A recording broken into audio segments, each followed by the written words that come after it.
Okay, hello everyone. I hope you found this video okay.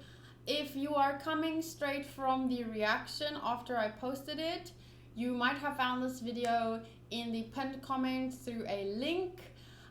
Just so you know, I can't post more than one video per hour on YouTube because then YouTube doesn't send out notifications. So what I'm going to be doing from now on is I'm going to see how it works.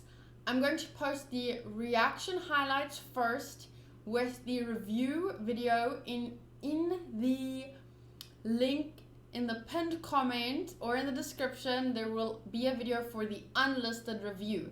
Then after an hour, I will post it so that the notification gets sent out. This is actually, I hope you guys are ready for a long video today because I have a lot of notes and just a lot to talk about, and I'm sure I'll end up rambling. But the reason I'm going to start doing this is because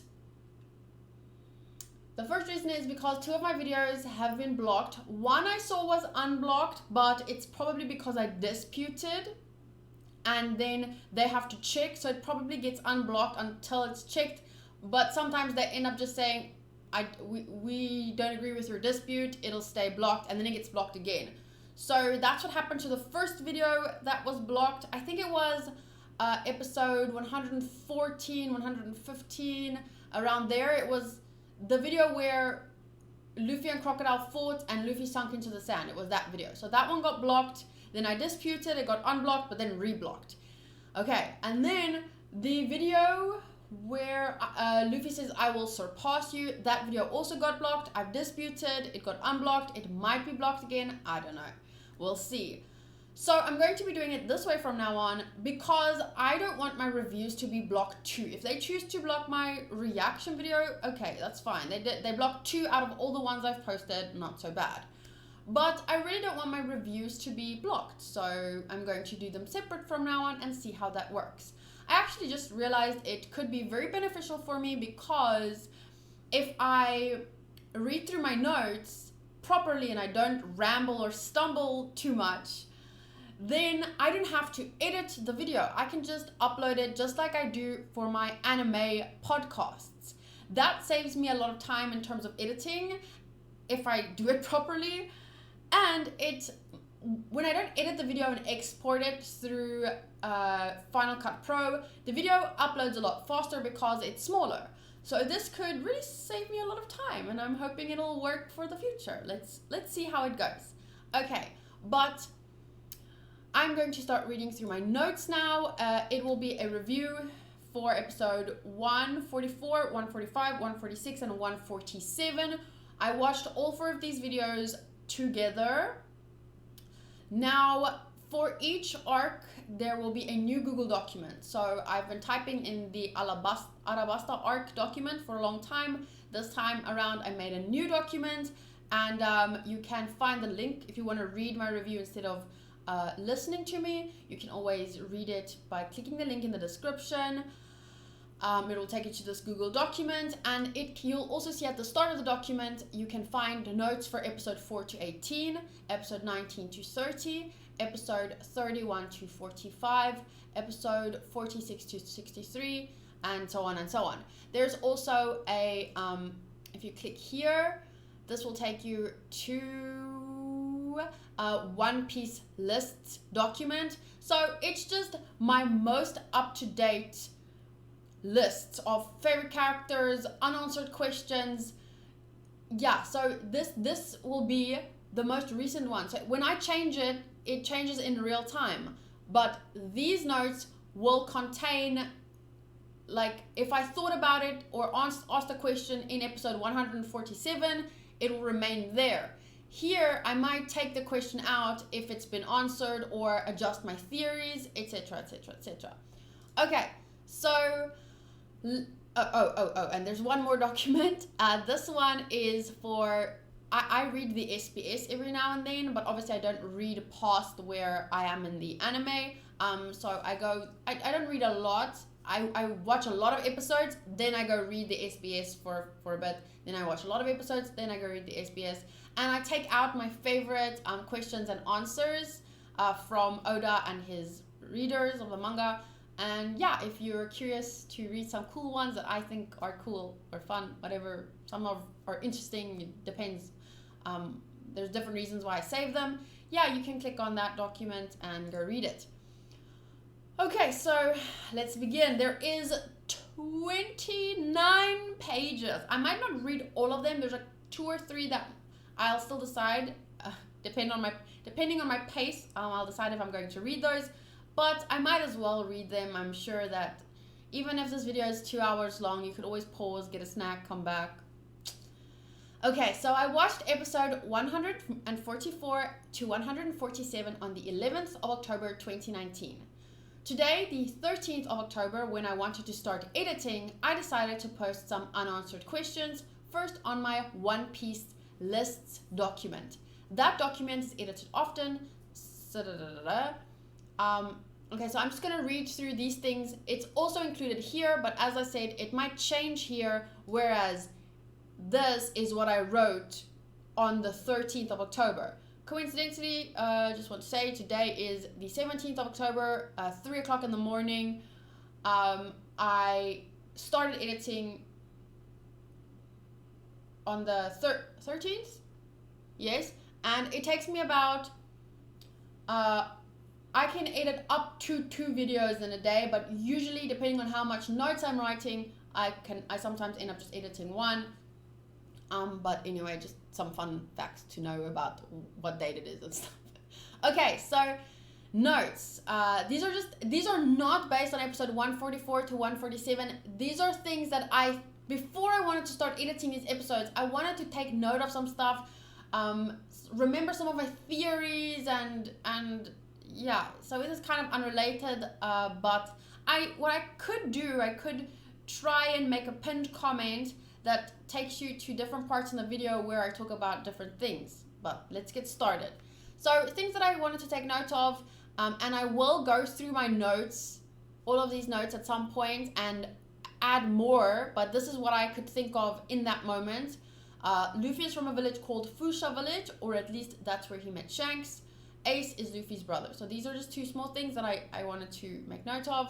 And then theories.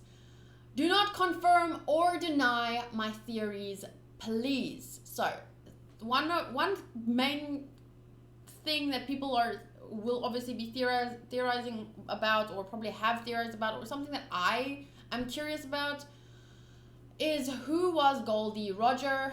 What is the will of D? How is he connected to Luffy, since his name is Monkey D. Luffy? I don't know much about Goldie Roger. I'm just gonna say Roger at this point, but based on his voice, he sounds like a strong-yet kind person. You can kind of tell by the way someone talks if they're like a villainous type or a good guy type. I mean, I know he's a pirate, but he sounds like a generally nice guy. Like, I don't know.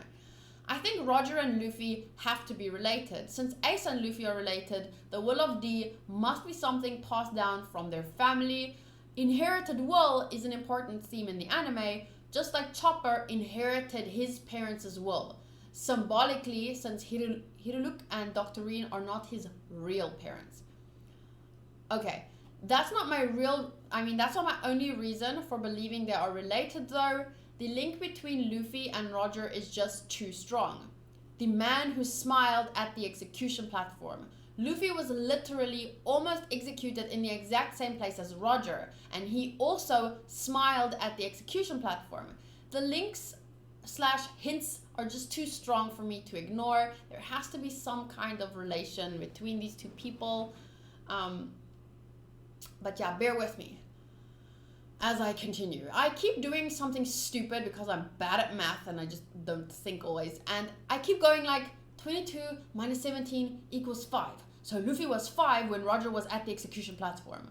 But that's not true. Obviously, I'm very bad at math. It's not that I'm bad. The numbers maybe I have number dyslexia. I don't know.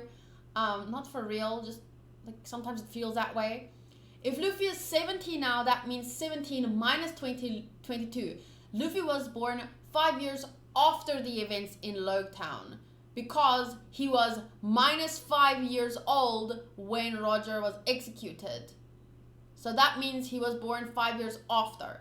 So I have a big theory on, so stupid to say big theory, but I just mean I'm really excited about it on this, and some people might hate me for saying it, but LOL, I mean, since shipping is not allowed in One Piece, but hear me out. It's not so much that this is a ship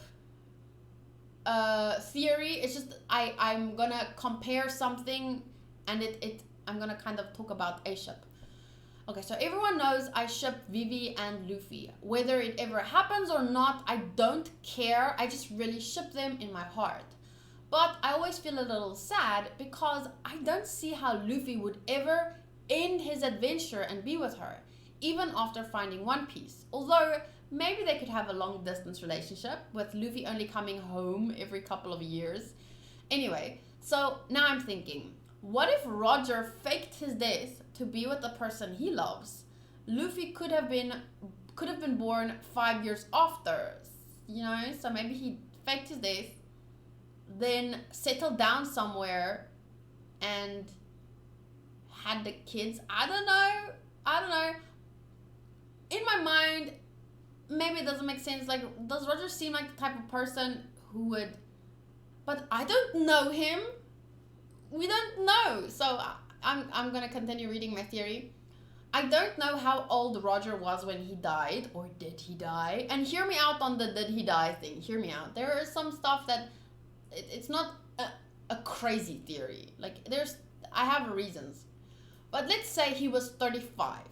So then 5 years later, Luffy was born, maybe, if he's his dad, maybe, when Roger was 40. And then plus 17, his current age, that would mean 57. So Roger could still be alive. He could be a 57-year-old somewhere. And if that's true, and this part, as you can see here, I scratched it out. I scratched it out because I watched episode 151. Later I watched it and I came back to this and I was like, nope, this is wrong. But I'm gonna read it anyway, but just take note that this part is scratched out. And if that's true, I have a pretty good idea of who he could be. I just watched episode 144 and 147 the day before yesterday, 11 October 2019. Could it be that Luffy's father was revealed in these episodes? No, he wasn't. Oh, and I just remembered Luffy has a brother that is 2 years older than him. So if my theory is true and Roger faked his death, maybe did he have a kid after 3 years after his death, and then 5 years after his death, like 2 years after the first kid, did he have his second kid? I don't think that's true. But I still think, even if he's not their dad, he could have still faked his death. So this theory is like, it's separate parts, but it could also be conjoined. Okay, so where was I? Okay, here's the next part of my theory. This part is also scratched out. Oopsies. Could it be that the Pie Man from episode 146 to 147 is maybe Luffy's dad, or Goldie Roger, or is he both? But no. Just no, because in episode 151 I found out who he is, so obviously that's why this theory is scratched out, because it's not true. Luffy and the Pie Man, acted exactly the same, and that man, they didn't act exactly the same, but they said words in unison. They have the same kind of attitude where they were like, they seem related in some way. And that man also spoke about people's dreams never dying. I will get the exact quote later when I start editing the episode. He just said people's dreams never die. That sounds similar to Goldie Roger's words at the very beginning of One Piece, talking about dreams and people's dreams and freedom and da-da-da. It sounds kind of like a thing that Goldie Roger would say, you know.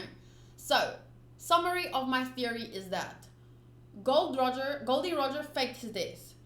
For example, Captain Kuro from the Syrup Village arc did this too, so it's not that impossible to imagine, even though people did see him die. And I talk about that more later, although, of course, as I said, it's just a theory. My eye's itching. Also, Nami kills Usopp so that Arlong and his men think he's dead, but obviously it was fake. And I think there's one more example in the story somewhere of people faking their death somehow. But anyway, so it's not that impossible to think of, you know, did he fake his death? We didn't see him being buried. We didn't see a grave anywhere. Even if we saw a grave, we don't know if he's in the grave. But, you know, could be, could not be. I don't know. So, another theory, part of the theory is Gold D. Roger is Luffy and Ace's dad. I'm gonna add or related to them in some way. Or related to them in some way, question mark. The third part of the theory, the Pie Man from episode 146 to 147 is Goldie Roger. No, it's not Goldie Roger. Is not related to Luffy and Ace's father. After watching episode 151, it's clear that he is not Roger, but maybe he's still related to them. But Ace knows what he looks like, but I don't know how family works amongst pirates. Usopp's dad, Yasop, he cares for his kid, but he doesn't necessarily. So, I don't know, but so many questions, right? Okay, so here is the other theory that I know. I know this one hasn't been confirmed yet for sure, because I think people have said, people are still talking about this, and it's the biggest thing in, like, what is the One Piece? What is One Piece? At this point, I'm still wondering if it's a treasure like what Buggy defines as a treasure. So back in the, I'm gonna remember what the arc's name was, Orange Town arc, where they meet Nami. It's clear, like, Buggy talks about treasure like gold and jewels. I've made notes of it, where he's very adamant, like, that's what a treasure is. Whereas with Luffy in that arc, it was to him, his hat was his treasure. So I'm still curious about the One Piece. Could it be gold and jewels, something of monetary value? Or is it more similar to Luffy's idea of a treasure? For example, his hat, something sentimental. It can always be both, so it has monetary value and it has sentimental value. But as of this point, I don't really have a theory as to what specifically it could be. It could be a room filled with all of the gold and various treasures and magic things that Roger has collected over time, all put into one place. But will it be that simple though? I don't really have a strong theory on what is One Piece at this point. That's just my musings. Okay, so here are some unanswered questions I have at this point. Who are Nami's parents? Did they really die? Who are Zoro's parents? No hints on that. Who are Sanji's parents? How did he end up working on a ship? We know from one episode I watched recently, probably 150-ish, 151-ish, he was born in South Blue, but who's his parents? How did he start working on a ship? Who are Luffy's parents? What about Robin's past? I want to know more there, obviously. Who is the guy that saved Luffy in Logtown? Smoker called him Dragon. Who are the pirates that left Laboon with Crocus at the entry to the Grand Line? Who is Crocus? You know, he was a doctor. Was he, I'm just gonna say, was he a doctor on someone's ship? I think he said he was, and if so, who? Where is Pluton? Because we know that exists. Is it gonna come up again? Probably. What is the true history Robin dreams of knowing about from the Ryu poneglyph? What does the D stand for? Monkey D. Luffy, Portuguese D. Ace, Gold D. Roger. Why does Kureha know Gold D. Roger? What is her past? Timeline-wise, she's 136. The Roger died 22 years ago. Could she have been a doctor on his ship? Could she have dated him? I'm joking. Anything is possible, you know. I still think Hiruluk, what is his past? Because he talked about being like a criminal, and then he found his salvation in the cherry blossoms, and then he became a doctor to heal people because the cherry blossoms healed him, And I'm still very curious about his past, to be honest. Okay, so next. That's all the questions. Now we're actually going to be starting with the notes for episode 144. The episode was called The Log is Taken. Salvage King Masira. Masira? The monkeys. Okay, this ship is huge. The one that fell from the sky. I wonder, whose ship was this? Robin said it's 200 years old. She also said it seems like the ship fell from Sky Island. But, to be more precise, what's floating up there is a sea. That's what she said. So, we know,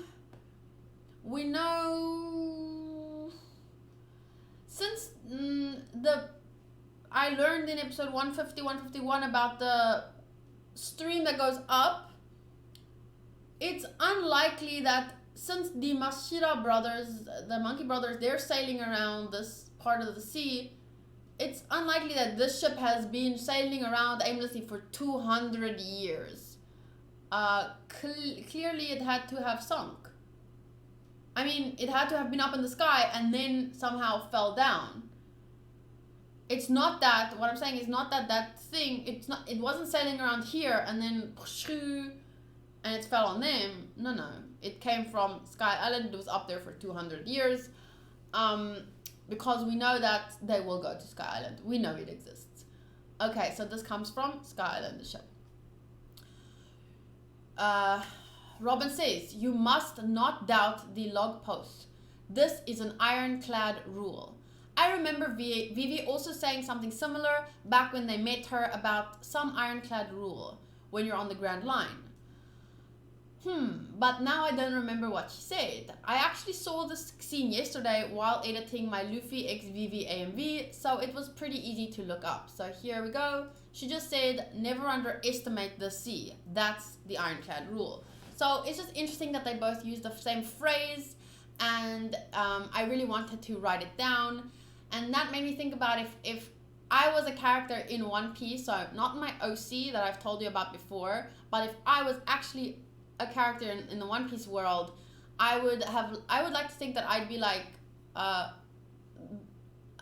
you know, I'd be on the ship and I'd have a logbook and I'd like write tales of our adventures, and I would write all these ironclad rules, and the logbook would be very valuable because people that want to go to the Grand Line would want to have it so that they can use it to stand a better chance of surviving in the Grand Line, and they obviously want to read it because I would write about everything from how we got up to Sky Island and everything. And I think that would be so fun if one day I'll commission I'll ask someone to draw me as a One Piece character, and then I could write some fan fiction as if I were a character in it as well. But my main focus right now is I really want to write fan fiction about my OC as an original character, as if she works, because she's not based on me. But I also would like maybe to write just some short stories on one day when I'm more caught up and I have more time. I'd like to write some stories as if I were a character. It'd be so fun. I don't think I'd have my own crew. I'd want to be part of Luffy's crew, but yes. Okay. So I like to think that, I just told you about this and here I wrote about it. But anyway, I'm not going to read it again. I just said it. Okay, so this is an image of Zoro. Once again, I love his hair color. It's so bright and I wish I could have that hair color, but I don't have the color. Anyway, I have noticed this a couple of times. Zoro is always the one asking, where's Luffy? It's like he's always keeping an eye out for him, and when he doesn't see him, he's like, where is he? So that he can be sure of where his captain is. I really think that it's very precious, so I really like that, because I've noticed it many times. Zoro just standing there and everyone's doing their thing, and then suddenly he's like, where's Luffy? And it just seems to me really, like he always has his eye out for Luffy, and I guess that's his job as a second mate. I think this is important. The Kaizoku fan subs used burr hole treatment, but on Crunchyroll it's called craterization. Chopper said to remove brain tumors they used to drill holes in the skull. Robin says this means that the person died more than 200 years ago because it's probably a practice that was common back then. But I don't know which is the right phrasing. Burhole treatment or craterization, or are they the same thing? I don't know. Then she says about this guy, or obviously it's not that guy, but she just imagines this skull belonged to a person who was in his early 30s. During his voyage, he collapsed and died from an illness. More so than the other bones, his teeth have remained in good condition. They must have been coated with tar. This custom was peculiar of a specific region in South Blue. So that's where... Wait, was Sanji born North Blue or South Blue? South Blue, right? I took a note of it, but now I just can't remember exactly. But I'll get to those notes eventually. But I think they're not in these 4 episodes. It was revealed when they were reading the story of the liar guy. Anyway, so this custom was peculiar of a specific region in South Blue. Considering the flow of history, that ship must have been an exploratory vessel. The Bliss Kingdom in South Blue, that ship, the Saint Bliss, originated from there. It sailed 208 years ago. This is a map of Sky Island. Very interesting. You see a little man here with a fire and some mountains and some clouds. It's like an ocean of clouds, but at the same time there's an octopus and a little island over there. Doesn't look very inhabited. There's a dragon thing there, dragon sea monster. Little bridge over to another island. Looks kind of cute. Flat mountain over there, and in the middle, what's in the middle of those? Is it a lake, cloud lake, or I don't know? But it looks. I really like this. It's so creative, you know, drawing a little map with all these things. Okay, this photo looks important to me. I think it might be important since there was a lot of focus on it. It was lying underneath the rubble. Sanji picked it up, looked at it, zoom in. So I wonder if it's important. On the treasure chest that Luffy points to, it says Saint Bliss, and on the inside of it is nothing but a feather. That feather bothers me. Like, did someone take the treasure? Why the feather? Curious, very curious. Okay. Episode 145, Monsters Appear. Don't touch the Whitebeard Pirates. This exchange was hilarous, apparently. Hilarious. Sorry, I didn't spell it correctly, but it's not, it was a typo, isn't it? I know how to spell hilarious. Okay, so they were finishing each other's sentence, and I was just thinking, the bromance is real. I think the subs were better in the Kaizoku fan subs version, to be honest, but this wasn't bad, and still their tone and expressions are so funny. So, wait, let me just wait for it to start over. He's like, I'm glad you're safe. Something about a turtle. Turtle? No, they were monkeys. And he must have been one of the sea animals. He was getting along with Luffy for a while, because, you know, they're both monkeys. Oh my god, I watched this so many times over, but definitely the fan subs, Kaizoku fan subs were slightly better, but this is sufficient. And I like doing when I make the GIFs, I like using Crunchyroll's videos because they just are HD, they look pretty.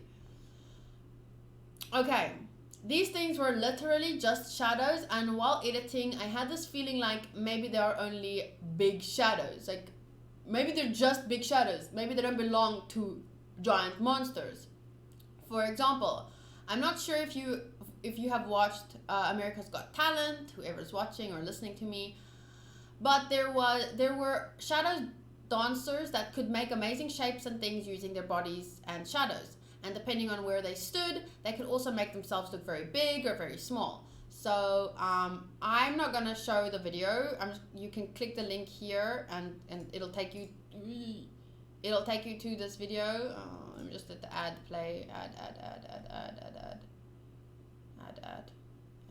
Okay, so it takes you to the point in the video where it actually starts. So as you can see, like, that's a box.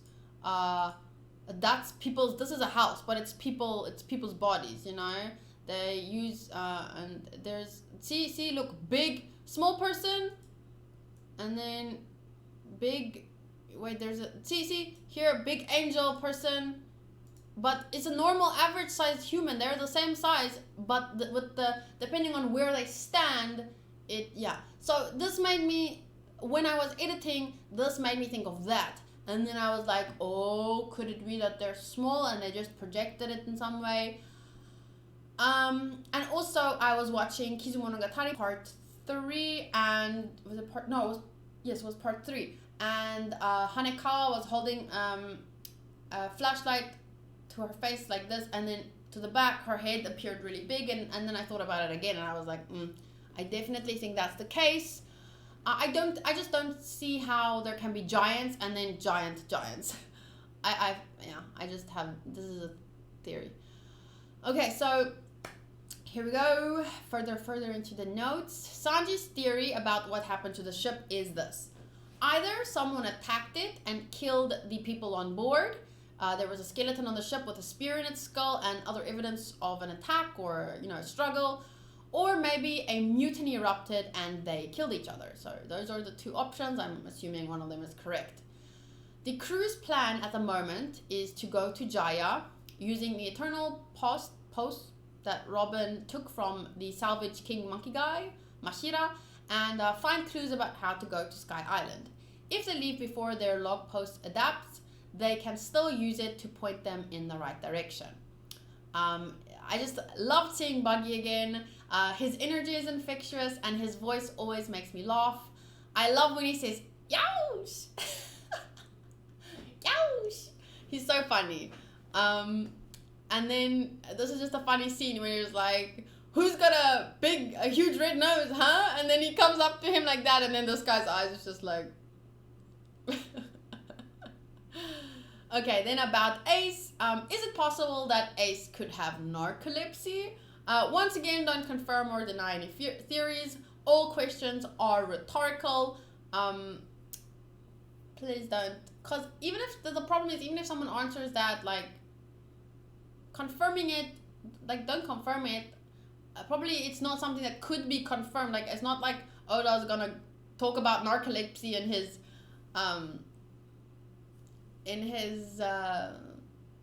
book, manga. Like, it's not something that actually can be. So maybe you can tell me if you think. But the problem with asking questions and getting answers is like you might use reasoning from later episodes or something. But this is just a fun thing because he just falls asleep randomly, like a person with not randomly. I'm not saying I've never met a person with narcolepsy, but I have seen someone in a reality TV show with narcolepsy. They would literally be like sitting working, and then it's not a sudden thing. Like Ace literally like falls asleep. But it's a possibility. It seems to me, and like it could be, maybe. I wanted to say something now and it's already passed my mind. I forgot. Oh, I wanted to say about, I like that anime can bring up these type of questions. And remember in the last video, I talked for a long time about sexuality. And for me, it's interesting to discuss. It's interesting that a story can bring up these kinds of discussions. Other stories, even this story, obviously, it brings up many different kinds of things, like questions about morality, questions about sexuality, questions about narcolepsy, questions about so many different discussions. And that's the point of a story. And there were quite a few people that said I wasted time talking about it because it has nothing to do with the story. And I'm really sorry, but if you don't like something that I'm choosing to talk about for a long time, I don't think it's polite to tell me that I was stupid of me to talk about. People really said some pretty rude things. And just because you don't care about a discussion topic that a story brings up for me, doesn't mean that other people aren't very interested in it. And I hope that the person doesn't mind that I'm mentioning this. I won't mention their name. But one of my... Okay, I can probably say I have a lot of patrons, so I can say one of my patrons actually did reach out to me and say they were quite worried when they realized I was starting to talk about Luffy's sexuality and asexuality because they identify as an asexual person, and they say that the discussion was actually really interesting to them, and they really laughed at the part where I said you guys need to talk about you people just need to talk to an asexual person because you don't get the asexuality is, and they just really appreciated that I talked about you know, how people identify, and yeah, I think like what I'm trying to say is, just because you don't like something that I'm talking about for a long time doesn't make it okay to tell me not to talk about it, because there are other people that do want to talk about it, and it doesn't matter if it has anything to do with the story or not. The point of the story and the point of art in general is to bring up this and to make people talk. And if I'm not talking about something you want to listen to, it's really not that difficult to skip past it, click out, whatever. There's really no reason to be rude to me. But yeah, I find sexuality, and especially talks about identity in general and how people identify in many different ways. I'm not just talking about sexuality and gender. I'm talking about identifying as a South African, identifying as an artist, identity is an amazing fucking, it's a topic that I can talk about for so long, and sexuality is one of those things. And whether the story has anything to do with sexuality or not, an artist doesn't always have an artist doesn't have control about what other people get from their art. Like an artist may draw apples popping out of a red rose that melts into an ocean, and that could represent to them their family, because the apples make them think of their siblings, because they used to go apple picking together. The rose makes them think of their mother, because his mother always had fresh roses in the house, and the ocean could make him think of his father, because his father took them fishing all the time on a little boat in the ocean, and that's what that art means to him. And then I look at the art and I make different associations with apples and roses and on water. So I could start talking to let's say me and my friend are at an art gallery and we see this. I could start analyzing the style and the colors he used, and we could talk about so many different things, and it has nothing to do with what the artist intended, but still the point of art is for people to talk about it and to appreciate it, and that's it. That's why I really find it so sad that some people would be so rude and say, it's so stupid of you to talk about 40 minutes, what the fuck, what kind of person, blah blah blah blah. I'm just like, God, go away then. Go away. Why waste 5 minutes of your life typing out a comment that rude? Like, okay. Anyway, episode 146. Stop Dreaming, the City of Ridicule, Mocktown. I realized that the opening song has different words at the start now, or is it just that it sounds a little bit different on Crunchyroll, because I didn't used to edit with the Crunchyroll video open. I used to take screenshots straight from my reaction. So my reaction video would be here, and I would just, if I want to screenshot a certain image, I just screenshot the little, this thing here that you see when watching it with the reaction highlights. I just screenshotted this. But then later I started having One Piece open on Crunchyroll in a different tab, and now, even though I watch Kaizoku fan subs version, I use, to make my GIFs and to take screenshots, I use the Crunchyroll. So I just realized that the words are different, and that compared to the very beginning of One Piece, and I just wanted to make note of them again. A world, yes. A world for you who seek freedom stretches out right before your eyes. If your endless dreams are your guide, surpass them under the flag of your beliefs. Surpassing is a very important, surpass them. Surpass your own dreams, surpass others, like Luffy, who wants to surpass Shanks. And then, so surpassing your own dreams. So what you imagine for yourself, go even further than that. Surpass Shanks. And surpass them ties for me in with inherited will, because sometimes you can't finish something in your own generation. So like Hiruluk is a good example. He had this dream of the cherry blossoms and helping people heal, and his will was inherited by Chopper, for example, who became a doctor and also heals people. And for example, I don't know if it's not the exact same thing, but like he died, but his dream was still, it still came to fruition through Kureha, Doctorine, who made it, like, it took a little bit longer, but it eventually came true, even though he wasn't even alive to make it come true. So inherited will, it's like each generation adds a little bit to the dream, and then eventually it maybe not in the first generation, it couldn't. Actually that, it's a filler with Usopp, and there's a little town, and the little girl wants to make this big hibiki. Is it hibiki? No, it's not hibiki. I always get the word wrong. Fireworks. Sorry, I'm Afrikaans, so sometimes I forget English words, and then I try and remember. I just try to remember the Japanese word for it, but I don't think it's hibiki. What is the Japanese word for fireworks? Now I need to look it up.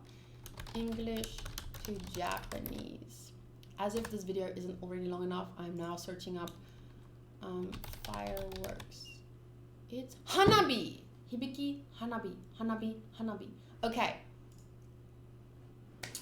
So then the little girl, her parents, and like for generations they used to make this big firework giant, and then apparently they lost the knowledge how to do it, and then her parents tried to recreate it, and then they failed and they died. And then, well, hopefully you've seen those fillers by now. It's already before this, but then she ended up, her generation ended up being able to make it. Does that make sense? Inherited will, surpassing, growing on, like the first generation builds a strong foundation, and maybe even eventually you're able to make those dreams come true, even if the original dreamers aren't there to make it. Like that to me is what inherited will partly means. Okay. I'm very curious about this Bellamy character. He is a super asshole, but there is a lot of uncertainty around him at this point. What is his main objective? Does he have devil fruit powers? Why is he such an asshole? What is this pink stuff? I've seen his by now. I've seen, because I've watched episode 148 to 151. I watched that after editing this, and now I know that his devil fruit is springs. So what is this pink stuff? I don't know. Oh, blood? Is it blood? It's pink blood, maybe, but probably it's blood. Anyway, why is he called Bellamy the hyena? This is probably because of his laugh, and his devil fruit power is springs. Okay. Who is this guy, and why did he shoot those seagulls? Was he practicing? So we now know, after I watched episode 151, I know that this guy is part of Blackbeard's crew. Okay. Here's something I'm still a little bit confused about. That wrestler guy, one of Roshio's men. I'm almost really sure. I was very sure. They said Roshio. He's one of Roshio's men, because he had a little thing with a hanging man, and they said this is one of Roshio's men. But I'm pretty sure he is part of Blackbeard's crew. That was revealed at the end of episode 151. So I'm kind of confused about that. Who is Roshio then? And why was the wrestler guy? Why did he have one of Roshio's marks? I don't know. But anyway, he's the wrestler guy is also new, and he has a laugh like we ha ha ha ha. But I have and then I wrote, but I have a feeling he's not that important. Probably Roshio was the guy that Bellamy defeated at the start of this episode, which is why I'm assuming neither Roshio nor his men will be very important at this point. And note, Roshio's bounty is 42 million berry. But who's Roshio then? And what about this wrestler guy? Is he not? Were the townspeople wrong? They said one of Roshio's men, but then actually he wasn't. But then who is the little hangman? Whose sign is that? Is it Roshio's sign? Is it Blackbeard's sign? Can't be Black. I don't know. Anyway, Bellamy's bounty is 55 million berry. I like how Zoro helped the man onto his horse. This man onto his horse. By now, I've realized, after editing, obviously, I've realized that is also one of Blackbeard's men. Zoro said, "You're too suspicious. We don't want any, so beat it already." He is the crew's doctor. Why the fuck was he handing out explosive apples to people? But then Luffy took one and Zoro was like, "Oi, oi!" And it was so funny, especially his expression there, as you can see. And I think the scene is actually very important. It serves as a reminder for the viewer of Luffy's extreme luck. He picked a dud out of all the other explosive apples. Luffy has said before that he's a very lucky guy, or not a very lucky guy. He just said he's very lucky, and I believe it's very important to the story as a whole. There are quite a few references to Luffy's luck, so I think it's important. From the intro quote, "A world, yes, a world for you who seek freedom stretches right before your eyes. If your endless dreams are your guide, surpass them under the flag of your beliefs." So from that intro quote and many other instances in the story, we can tell that beliefs play a very important part in the story message. In the stories, okay, that is the wrong, that's a plural, but it should be stories, because it's the story's message. So the story's message. Let me just repeat that. We can tell that beliefs play a very important part in the story's message as a whole. I believe, at least partly, that Oda aims to show us how our words influences our beliefs and how our beliefs influence our lives. Like, they're all interconnected. I believe I have talked about this a bit before in my notes, but here's another quote to illustrate. "All that we are is the result of all that we have thought." That's a quote from Buddha. And let me just make that a little bit smaller so that it's on the same page. And then this is a quote from Mahatma Gandhi. "Your beliefs become your thoughts become your words become your actions become your habits become your values become your destiny." So this can be applied to Luffy.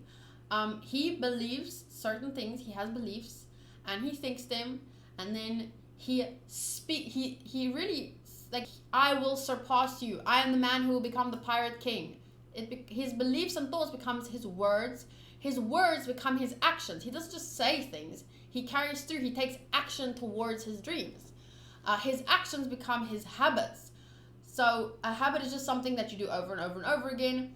So I'm not going to get too into it. His habits become his values, and all of this shapes his destiny, because your choices every single day determine where you end up.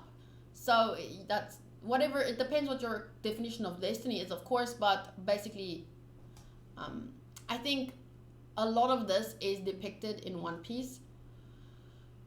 I believe the word destiny can also be exchanged for reality. Essentially what I'm saying, and part of what possibly Oda is saying, sorry, let me just read that again. Essentially what I'm saying, and part of what possibly Oda is saying through his brilliant storytelling, is that our beliefs, our thoughts, our words become our future, our destiny, our reality. Luffy believing and proclaiming, oh, I just said proclaiming. Proclaiming is a really beautiful word. I really love that word. Luffy believing and proclaiming things like he will be the Pirate King and I'm lucky, things like that, is actually what is shaping his actions, his habits, and his values. And in that way, he is, for example, creating his own luck, manifesting his dreams into reality. Of course, beliefs need to be paired with thoughts and words, which need to be followed by action. It's not like Luffy could just sit on the Going Merry and dream about becoming the Pirate King while without stepping out into the world and putting his beliefs to the test.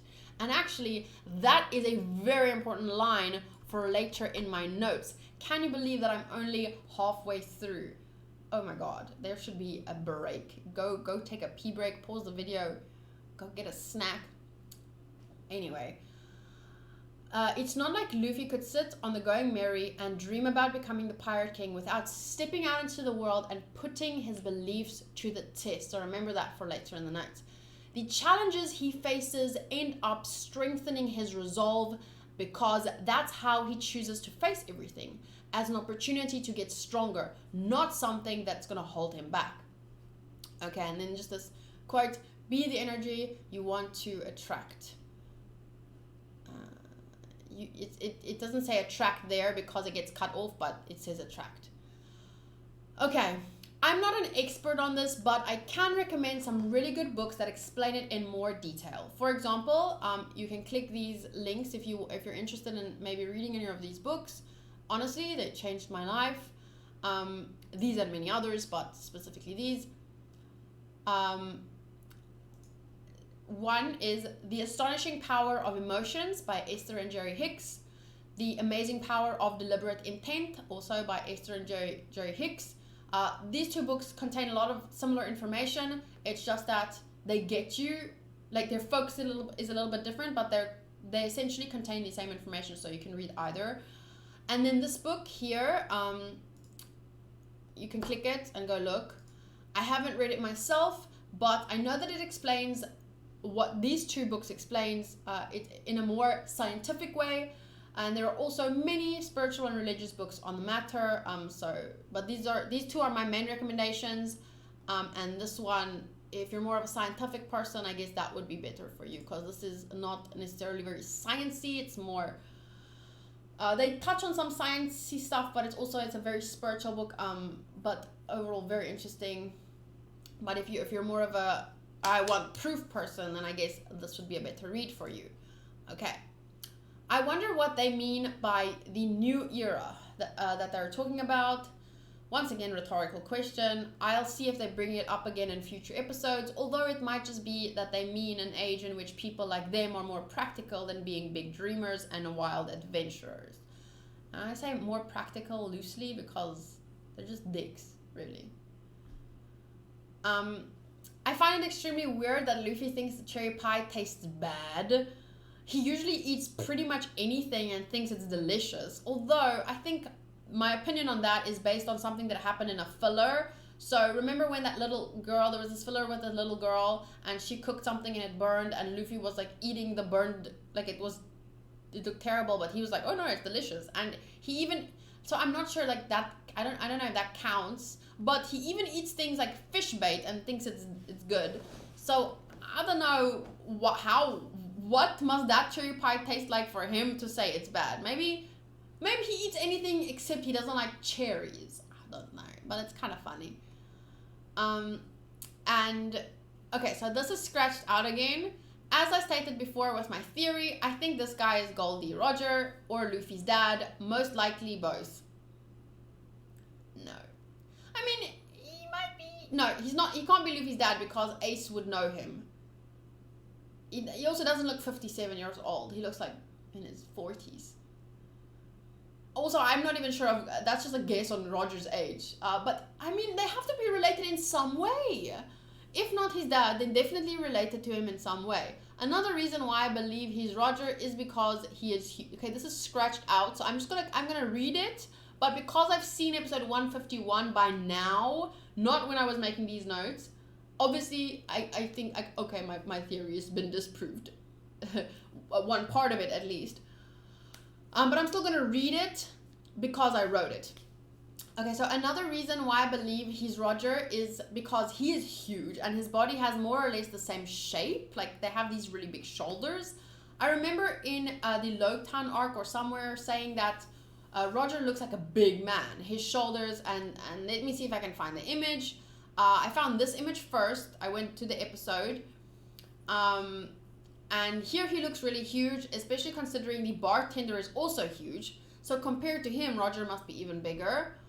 Then I saw, okay, he's obviously much skinnier, but this guy here turned into a small little old man.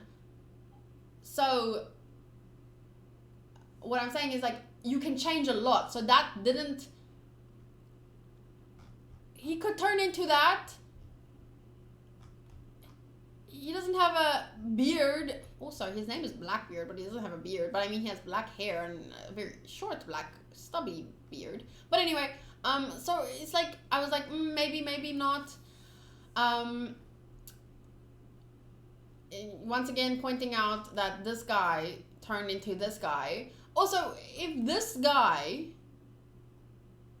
because this happened around 22, so he aged in like 22 to 25.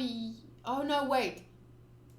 This happened, this scene had to have happened when Roger went to the Grand Line, because here he's like shocked. You're going there into that sea of evil. So this was probably before. So I don't know how many years that Roger spent in the Grand Line. It could be 10 years. We don't know. But anyway, so this had to have happened. And then I don't know how many years passed for him to turn into this old little man. But okay.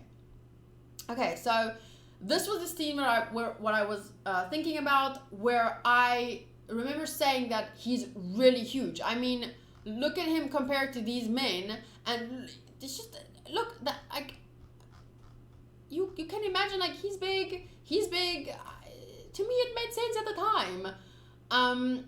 But once again, that has been disproved. Although I still think he might be. Either of them might be related to Luffy because they both have the D in their name, and Ace and Luffy both have the D in their name, and they're related. So does it have to do with relations, or is it just what? And then this guy, Roger, I still think like he might have. I'm not saying it's likely, but I still am considering the fact that he might affect his death, like Kuro did, for example, or whatever. So I'm going to rewatch this whole scene now to see if I can see any hint that Roger may have faked his death. First of all, the execution platform is really high up, so most people that were watching would barely even be able to see what went on up there. Could it be that the executioners were on his side and helped him to feign his death? I mean, look, they're tiny. They could have easily stabbed him in non-lethal places and then it carried him off and helped him escape. We don't know. And we know now the government isn't afraid to hide certain things. So, I don't know, maybe they could have hidden that he ran away and got away. I don't know, we don't know. Okay, so they essentially stabbed him to death. But I don't know if he had a devil fruit power, and if so, what was it? It's been proven that people with devil fruit powers, and even someone like Zoro who doesn't have devil fruit powers, the fucking 1-2 stab wounds isn't necessarily gonna kill you. Could it have helped him to survive? Like if he had a devil fruit power, his body is much more durable than the average person. Crocodile literally put his hook through Luffy, and it barely did anything to him. He could fight again after, and Luffy could fight again afterwards, after he had a nap and had some meat. And he fought for a long time after he got stabbed through his chest. He was like, take a nap, have some meat, fight again, defeat Crocodile. So my point is like, how on earth could these two skinny swords that pierced him once, each sword pierced him once, how could it actually kill a man as great and physically big as Roger? Granted, there was a pool of blood, but Luffy literally used a lot of his own blood when defeating Crocodile. I don't think seeing some blood means he is for sure dead. I'm really sure Luffy lost more blood in his fight with Crocodile than we saw lying on the floor. So what I'm saying, there's nothing that happened that makes you think like, okay, he's for sure dead, because everything can be explained, like stab wounds. Luffy has survived from a stab wound through his chest. Zoro has survived fucking crazy shit. If he's a devil fruit user, we know he's more durable. So we don't know if these two guys were on his, like, were undercover. I know, maybe I sound crazy, but it's always a possibility. Or not. might be spewing nonsense. Zoro's voice actor gave me literal goosebumps in this scene. I listened to it probably 10 times while editing. His voice actor is also Captain Obi from Fire Force, which is really good, by the way. I am 1 episode behind, but it's a very good watch. It's not as great as One Piece, but the visuals are amazing. So fun to watch. And the story is interesting. And the sound, everything is really good. I would recommend it. It's not a long anime. I think 11 or 12 episodes are out. I am 1 behind. So if you have some time, check it out.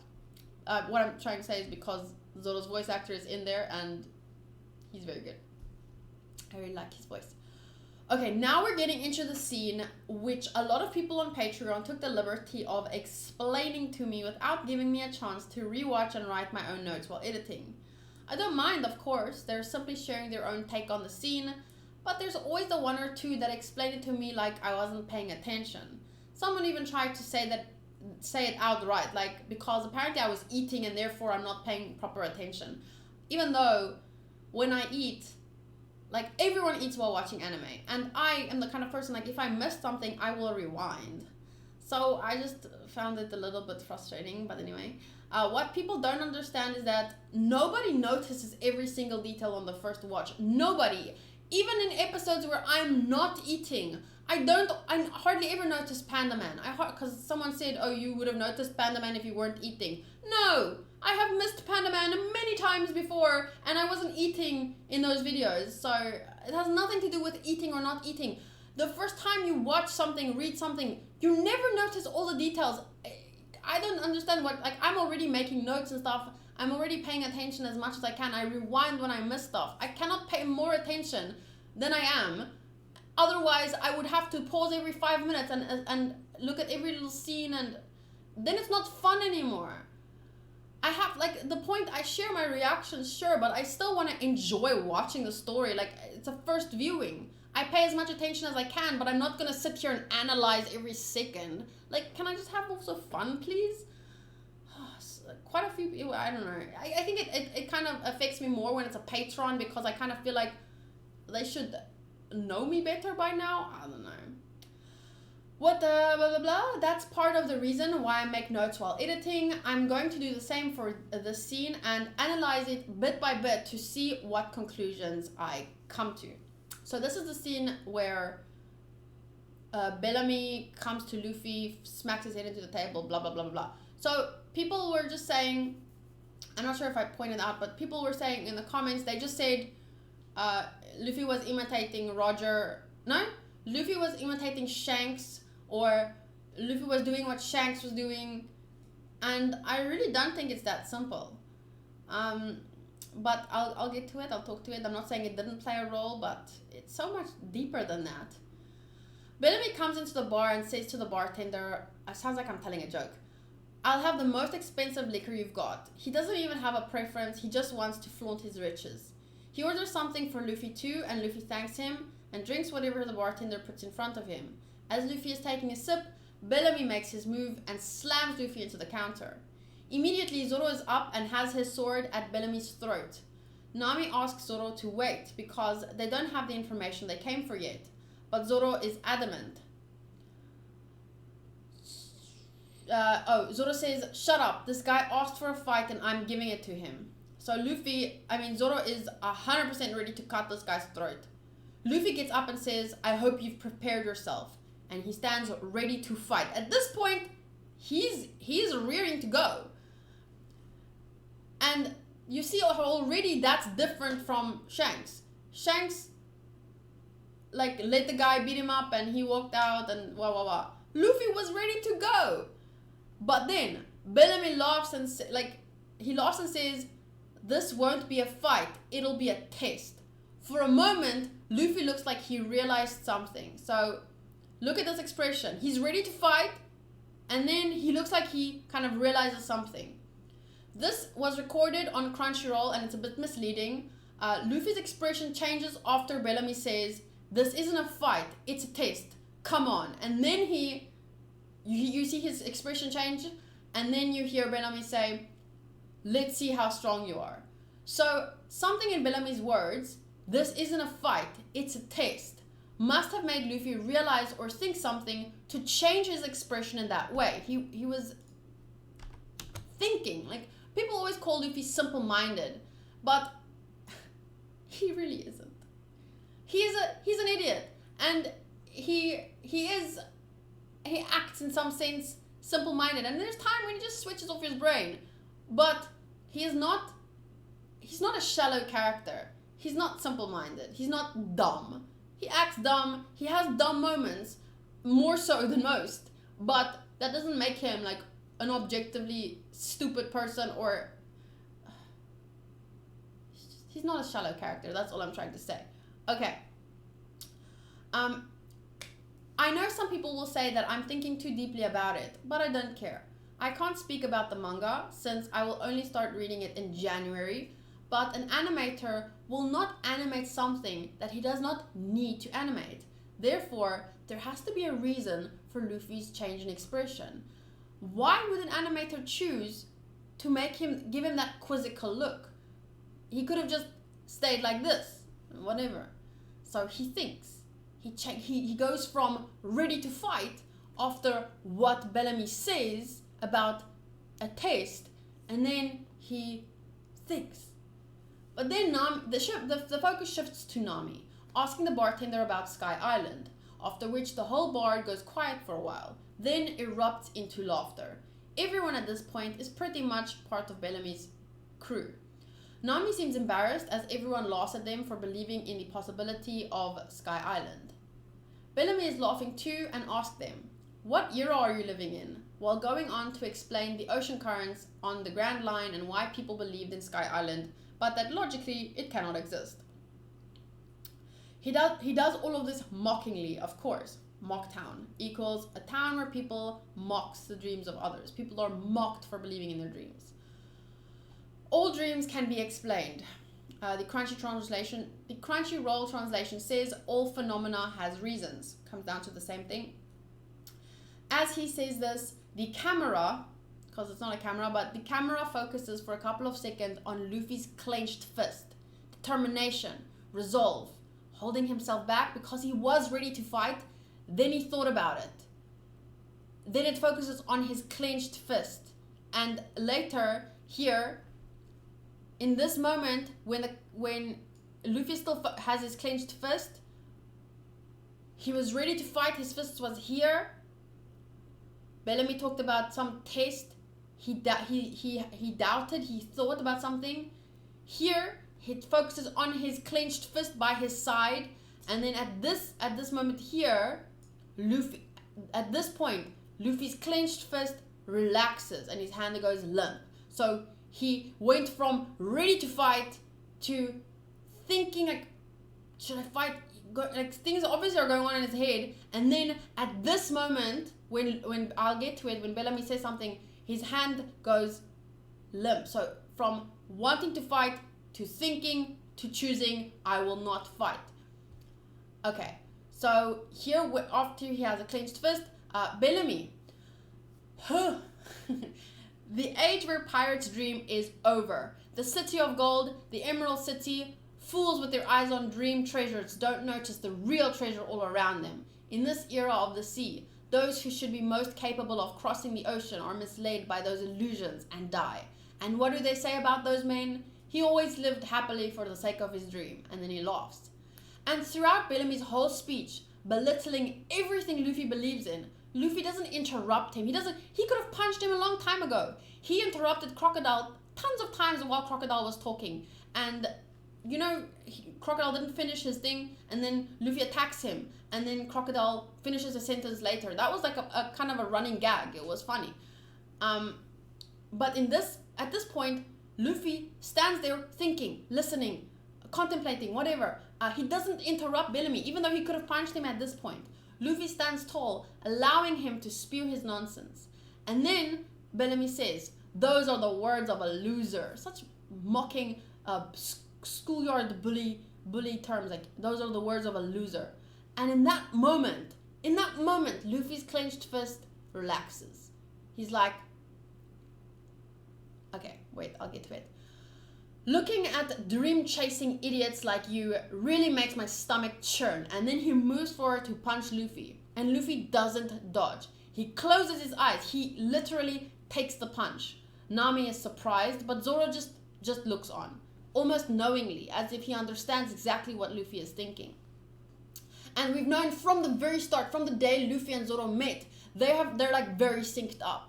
Their reaction time, that's why they fight so well together. I remember there was a moment in the early episodes when him and Luffy, Zoro and Luffy fought that Morgan. I remember there was a moment where I thought like, oh my god, they're already so synced up at that point. Imagine by this time how synced up they must be. So Zoro just looks at him knowingly. Bellamy. It's because of weaklings like you that the rest of us real pirates get a bad reputation. The whole bar starts mocking him and throwing bottles, but Luffy doesn't move a muscle. Nami says they should forget the promise and fight, but she doesn't realize it wasn't because of the promise that they were holding back.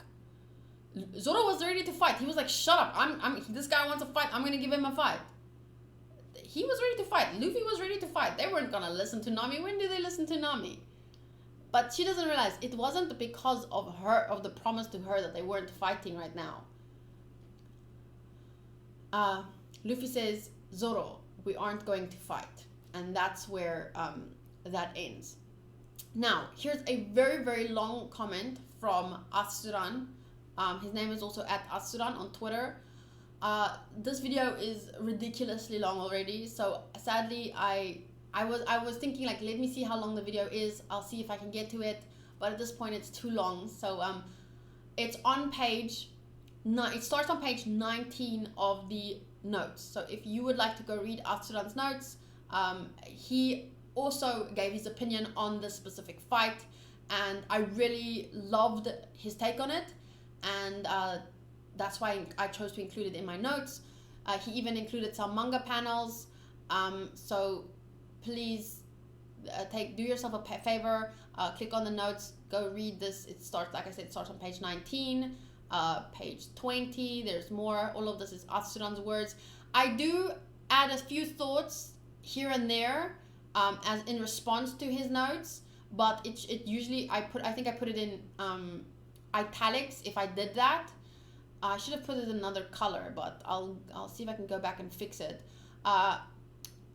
Page 21. This is a really beautiful panel from the manga. I can't wait to start reading it. Really, really beautiful. More from Arsalan. The higher you soar, the smaller you seem to those who cannot fly. More from Arsalan, and then it ends here. So Arsalan's comment, his thoughts on that fight is from page 19 to page 23. I really loved it. Please do yourself a favor and go read through it. I'm going to start my notes, reading my notes for episode 147. The episode is called The Pirates Summit, the man who talks of dreams and the king of underwater exploration. So, by the time I started episode 147, when I started editing it, it was the day after I watched episode 148, 149, 150, and 151. So, I would just like to say, I finished watching episode 148 to 151 tonight, and my whole Pie Man equals Goldie Roger theory is smashed to smithereens. So this is when I realized everything I wrote back there basically moot. But I mean, I still wrote some things about, you know, Roger and faking his death, and maybe the guy is still related to Luffy. Some stuff there might still be valid. So I'm not deleting it. I was so sure I had something, but I'm still thinking Blackbeard might be related to Luffy in some way, and I'm still wondering whether Goldie Roger could affect his death. But I am for sure Pie Man, revealed to be Blackbeard in episode 151, is not Roger. Back to writing my notes. Okay, so here continues my notes from episode 146 to episode 147. I ended my notes for episode 146 on the following quote from the episode. Zoro, Luffy says, we aren't going to fight. Episode 147 starts with everyone in the bar still mocking Luffy and Zoro, and Nami yelling at them about why they are not fighting back, even though they can take these guys, like she said. Zoro and Luffy are still standing there, bloody, but they don't fight back, and they don't walk away. They let Bellamy and his crew continue to ramble on about how weak they are, which we know, of course, is not true, and prattle on about how having dreams is worthless. That should be is. How having dreams are worthless. No, that should be is. Bellamy even says that I've never seen two bigger cowards, which couldn't be further from the truth, but he does not see it because he is blinded by his own ego. Like, he doesn't see that Luffy and Zoro is winning this fight. But a man like Blackbeard, for example, I don't even know if he watched, but he said someone like him can realize Luffy and Zoro won that fight. But a guy like Bellamy, totally blinded by his ego, he doesn't realize that what they're doing is not out of cowardice. They're the ones winning the fight. Luffy does not need to fight Bellamy to prove anything to him, but he remains standing there, symbolizing his choice to stand strong for his beliefs. Maybe. That's my take on it, partly. This is one of my all-time favorite Nami moments. I should make a list of favorite Nami moments, favorite Zoro moments, favorite Luffy moments. Oh my god, I need to make so many lists. Anyway. But this was a great moment when she said, I'm too good for a team of small fries like you. As Nami walks out of the bar with Luffy and Zoro, and the Pie Man, revealed to be Blackbeard in episode 151, says, Sky Island does exist, while he is munching on another pie. For a moment, I consider the episode title, The Pirate Summit, the man who talks of dreams and the king of underwater exploration. Cricket is the king of underwater exploration, so eventually they find Robin, Robin found out that they should go see this man Cricket. He is the king of underwater exploration, or is it the Mashira brothers? I don't know, but I'm assuming that refers to them. Blackbeard must be the man who talks of dreams, because he's the one that said the quote, people's dreams never die. So that must refer to him. But Pirate Summit, why did that end up being in the title? And at this point, I write, I don't remember any reference to that at this point, but I scratched that out because later we see Luffy remembers Ace saying, when we're both distinguished pirates, we'll meet at the Pirate Summit. And then Blackbeard said, let them laugh. If you seek the summit, probably the place, the time, I don't know, the event that only the major pirates reach. I don't know what could be this pirate summit, but if you seek the summit, probably that summit, you'll find fights your fists alone could never take you to. Blackbeard says, those two won that fight. He says that to Nami. And as Luffy is lying on the floor, in that moment, he thinks of Shanks saying, oh, you're going to be better than us? Crunchyroll translation says, oh, you're going to surpass us? And his brother Ace saying, the next time we meet will be at the Pirate Summit. So Luffy thinks about his focus all the time was on where he is headed. He doesn't need to fight Bellamy now. He doesn't need to beat him and say, my dreams will become true, blah, blah, blah, blah, blah. I'm better than you. All that time he was just focused on, this is where I'm going. I am going to surpass Shanks. I am going to meet my brother at the Pirate Summit. I don't think, yes, the scene in some ways paralleled when Shanks had that moment in the bar, but I don't think Luffy was just imitating Shanks. I don't think those two scenes were necessarily supposed to parallel each other. Anyway, let me continue reading. A lot of patrons said Luffy didn't fight because he learned from Shanks. And I think that's being way too simple about it. We are who we are because of each person we meet in our life and each decision that we choose to make. Luffy did look up to Shanks, we know that, but I don't think in that moment Luffy was merely imitating Shanks. Luffy had learned up to this point from both Shanks, for example. He learned from Shanks choose your battles. Same from Vivi. In that moment during the Drum Island at the start, there's a time to fight and a time not to fight. But I don't think either of those instances that directly influences why he didn't fight here. He didn't just do it because they told him, you know, choose your battles. He made a conscious decision for himself, because there are other times when he does fight, like in episode 151 when Bellamy and his men stole from his friend, and then he chose to fight. But here, even though that guy told him don't fight, like he didn't have to, Luffy didn't have to, but he did. Luffy thinks, he decides for himself. He was shaped to be the kind of person who can choose not to fight to prove his point. He doesn't just imitate, he chose. He didn't have to prove his point. He didn't have to fight to prove his point. He knows you can't beat someone into believing in your dreams. You have to show them. The only way he would win, he already won essentially, because he's going out and chasing his dreams while Bellamy is Bellamy. But there's no point in you know, punching him out. You have to show them. He can only go to Sky Island. That is how you already won by not fighting back in that moment.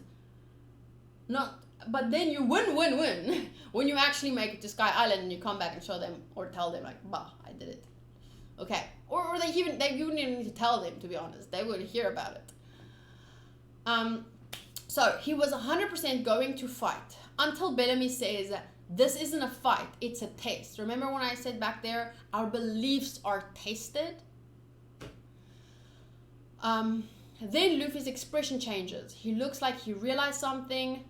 Could it be that Luffy thought about this as his own taste? A taste to prove that he is not the same person he was when he set out to become the Pirate King. A taste of his own beliefs.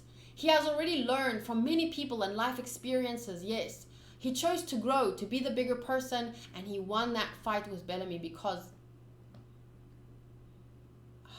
he decided to do so. Maybe not in the eyes of the world did he win. Like everyone in the club, and everyone in the bar still laughed. But he did win. I can relate to the scene because for a long time, I had to believe in my own dreams with nothing to show as proof. I had nothing that I could show the world. Look here, this means it's possible for my dreams to come true or whatever. I didn't have a degree. I started with 0 subscribers like everyone else. I didn't have any money. I saved up nothing.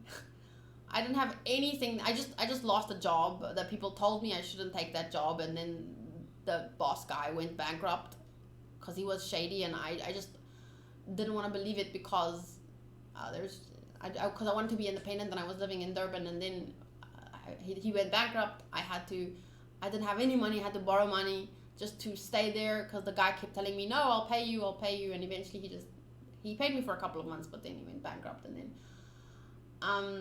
and I had to borrow money for a month or two, and then I had to pack my stuff, come back home with my tail between my legs, didn't make it. And from that point is when I decided, well, fuck it, now I'm gonna put everything into my dream. Like I said, didn't have anything, no money, nothing. That proved I had nothing to prove to people. The castles I was building in the sky could become real. All I had was my beliefs, my words, and myself. I could only work hard to make it come true, starting with the bare minimum. Like, I didn't have nothing. I came back, I lived with my dad. Him and my mom divorced. We're living separately at the time for quite a while, and I told him, like, I can cook, I can clean, I'm gonna try and make this dream happen. Please give me the opportunity. So, I mean, it's not that I started with literally nothing, but, you know, my ego took a blow. And I had one laptop, a shitty internet, upload speed was 2 at most. And that's like with what I started. I remember when I started doing videos, I was sitting on the floor.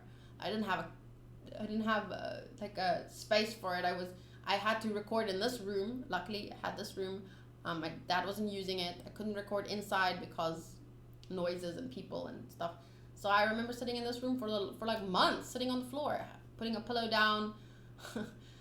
Anyway, sorry, rambling. What did Luffy have? Luffy had a role model. He had strong beliefs. I mean, when we met him, he popped out from a barrel. He was drifting around the sea taking a nap. And that's where he started. But pretty soon, he had loyal friends and a ship. And soon after that, he was heading to the Grand Line. It's truly an amazing story. Honestly, I don't think One Piece can be a shorter story. The whole point of it is that dreams don't come true overnight. It's years of hard work and determination and making and losing friends and choosing your battles and so much more. Back to what I was saying though about relating to the whole scene. At the start of my own journey, I didn't have anything to show, nothing to start with. It was like the whole world was telling me that it wasn't possible, and some people did tell me exactly that. I chose to seek out the very, very few people who believed in me. Maybe not in my dreams at first, but they believed in the kind of person that I was, and I preoccupied my mind with many, many books that spoke of beliefs and the power within us and positivity and motivation and many other things as well, more practical things like finances and shit. And some even spoke of the truth of our world at the molecular level.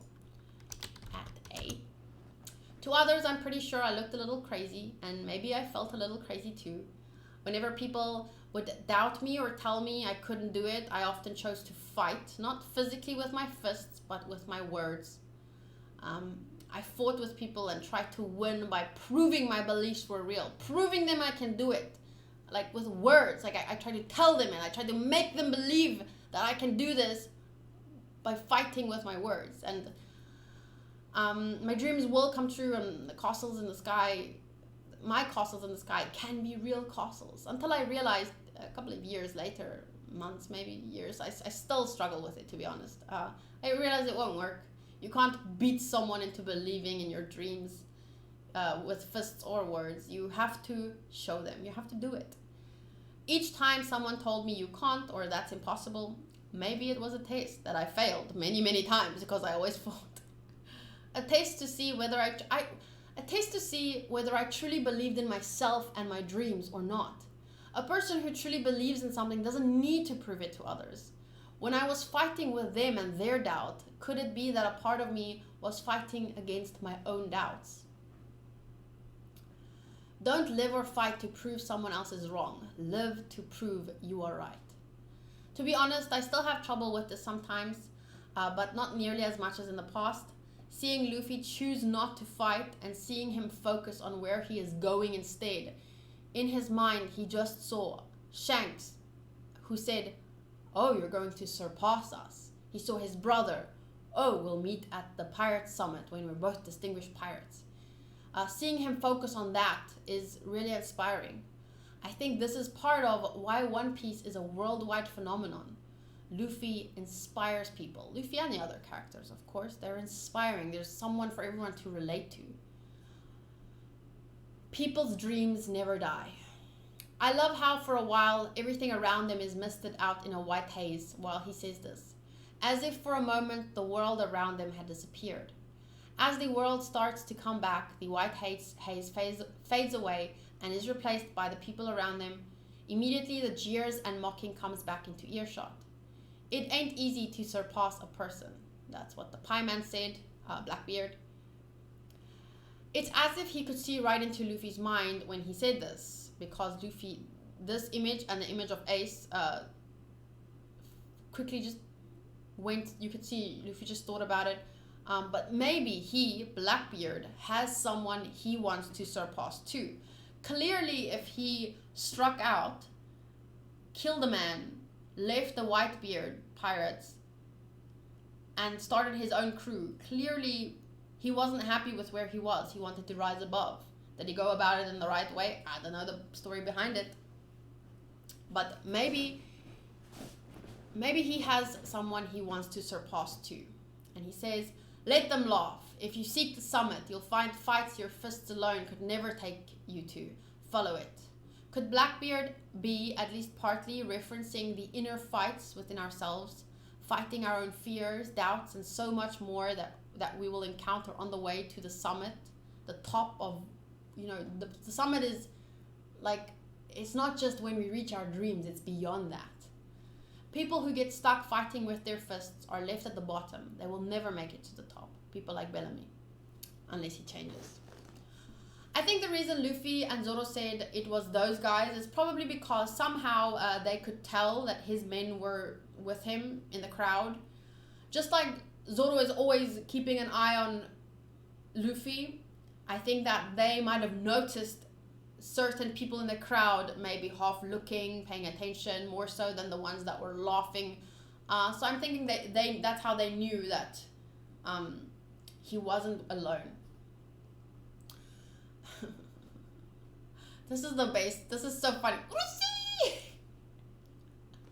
Oh my god, I could watch this a thousand times. I loved it so much. So funny. Okay, episode 148, 149, 150, and 151 is next. I will probably edit them together again. Probably. Because I watched them together, so it would be nice to edit them together, and then I will do the review in the same way that I did this, and I hope you guys are happy with that. I think it's gonna be great because I can now unclick the record button and upload it straight to YouTube.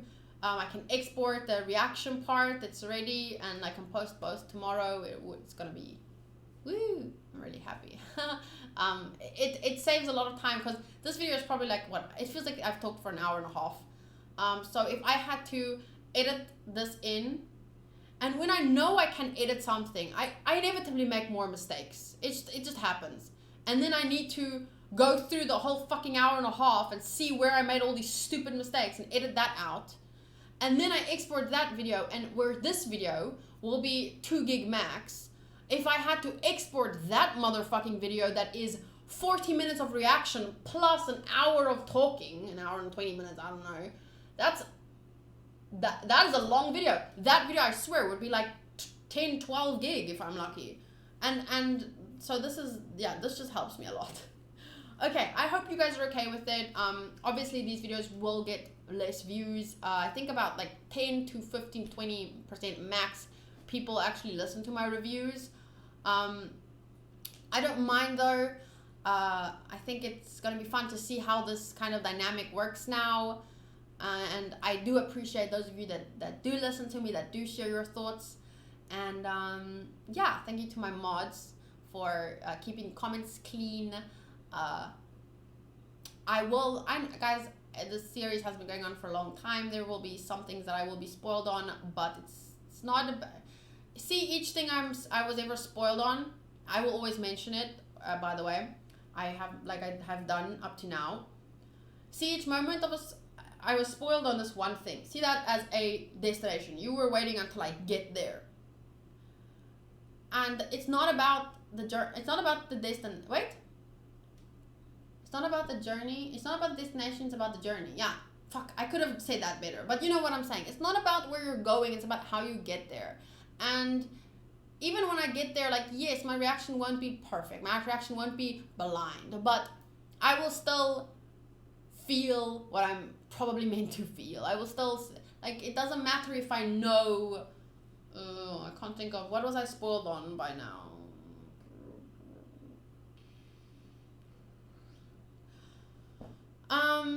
Luffy beats Crocodile. Like, the fact that the episodes were already at 900 and I was watching it there, I knew, you know, Luffy was gonna beat Crocodile. I knew it. Everyone knew it. Probably even, but I mean, the people that were watching live when the episodes came out probably couldn't be sure. They would be, oh, could it be? But I mean, someone like me watching, knowing that Luffy is still alive 900 episodes later, I knew Luffy wasn't gonna die, for example. But the fights were still amazing. Getting there was amazing. My thoughts still, you know, I still have things to say. So, I just don't want you guys to, if I do get spoiled ever, like, don't worry so much about it. I worry crazy much because I have to face people that are disappointed by my reaction when I've been spoiled on something. So I do freak out, and I'm very anal about spoilers. But I don't want you guys to feel disappointed for me. I don't want you guys to feel bad about it or anything. Unless you're the person spoiling me, like, fuck you, if you're doing it on purpose.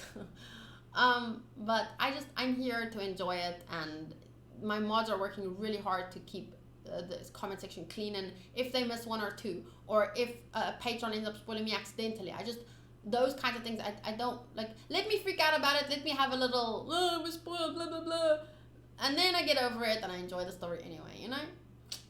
Okay, so thank you guys so much. If you listen up to here, comment blue hearts. Yes, blue hearts and meat. Comment blue heart meat or something. If you listen all the way up to here, I want to see if some people. I know, even like compared to the amount of views and compared to the amount of comments, like people, lots of people choose not to comment. They don't like commenting on videos. But if you want to know, like, I would love to see, because sometimes I actually remember account names and pictures and stuff. So yeah, comment blue heart meat, and then I know you made it all the way up to here. And if you want, add your Instagram title or your Twitter at whatever. I'll follow some of you back because you actually listen to me. I'm gonna go have some water. I'll see you guys in the next video. Bye.